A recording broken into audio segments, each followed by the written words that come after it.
আজকের প্রথম প্রশ্ন, সাল তারিখ কোন বইতে থাকবেই? উত্তর হবে ইতিহাস বইতে। ২ নম্বর, কোন রাজা গঙ্গাই কোন্ড চোল উপাধি নেন?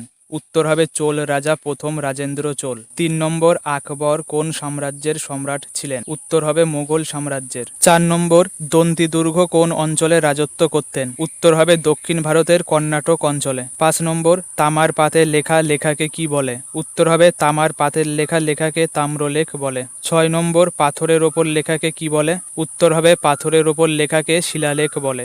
৭ নম্বর, কারা প্রাচীন কোনো তত্ত্ব খুঁজে একত্রিত করেন? উত্তর হবে ঐতিহাসিকরা। ৮ নম্বর, ইতিহাসের জনক কাকে বলা হয়? উত্তর হবে হেরোডোটাসকে ইতিহাসের জনক বলা হয়। ৯ নম্বর, ইন্ডিয়া নামটি প্রথম কে ব্যবহার করেছিলেন?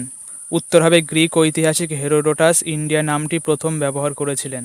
১০ নম্বর, হেরোডোটাস কোথা থেকে ভারত সম্পর্কে জানতে পেরেছিল? উত্তর হবে পারসিক বিভিন্ন লেখাপত্র থেকে হেরোডোটাস ভারত সম্পর্কে জানতে পেরেছিল। ১১ নম্বর, ভারতের কোন অঞ্চল পারসিক সাম্রাজ্যের অন্তর্ভুক্ত ছিল? উত্তর হবে ভারতের সিন্ধু নদের বদ্বীপ অঞ্চল পারসিক সাম্রাজ্যের অন্তর্ভুক্ত ছিল। ১২ নম্বর, হিন্দুস্তান শব্দটি কোন শিলালিপিতে ব্যবহার হয়েছে? উত্তর হবে সাসানীয় শাসকের শিলালিপিতে। ১৩ নম্বর, প্রাক মধ্যযুগ কী নামে পরিচিত ছিল? উত্তর হবে প্রাক মধ্যযুগ আদি মধ্যযুগ নামে পরিচিত ছিল। ১৪ নম্বর, ভারতে কাদের হাত ধরে প্রথম আলু খাওয়ার চল শুরু হয়? উত্তর হবে পর্তুগিজদের হাত ধরে। ১৫ নম্বর, ইতিহাসের গোয়েন্দা কাদের বলা হয়? উত্তর হবে ঐতিহাসিকদের ইতিহাসের গোয়েন্দা বলা হয়। ১৬ নম্বর, ভারতের প্রাচীন নাম কী ছিল?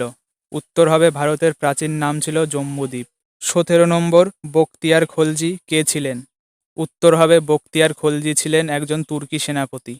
১৮ নম্বর, বখতিয়ার খলজির পুরো নাম কী ছিল? উত্তর হবে বখতিয়ার খলজির পুরো নাম ছিল ইখতিয়ার উদ্দিন মোহাম্মদ বিন বখতিয়ার খলজি। ১৯ নম্বর, হিন্দুস্তান কথাটি প্রথম কোন যুগে চালু হয়? উত্তর হবে সুলতানি যুগে।